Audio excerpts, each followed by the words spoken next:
Ayan mga kabibe, magandang araw po sa ating lahat. Maulang araw po sa ating mga idol.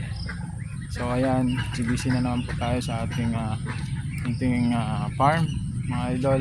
Ayan, putik na.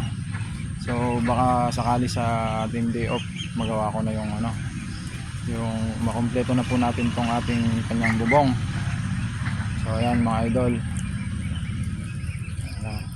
Bali nagawa na natin yung divider nila.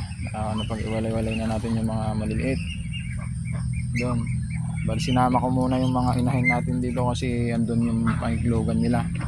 Di pa po natin nagawan doon, so gagawa pa po tayo. Nabay na din po natin ang pag-harvest po ng egg. Yan, lalagay po natin sa incubator. Yan mga idol, para mas mabilis mapisa kasi malamig ang panahon ngayon mga idol. Saka hindi natin alam, baka mamaya mabasa.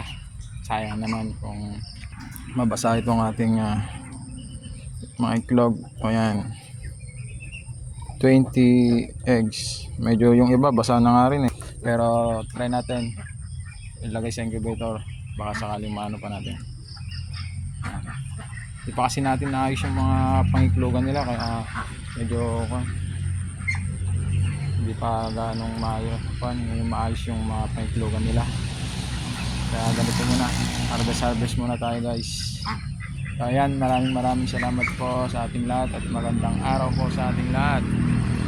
So ayan mga kabibe, thank you and God bless to all.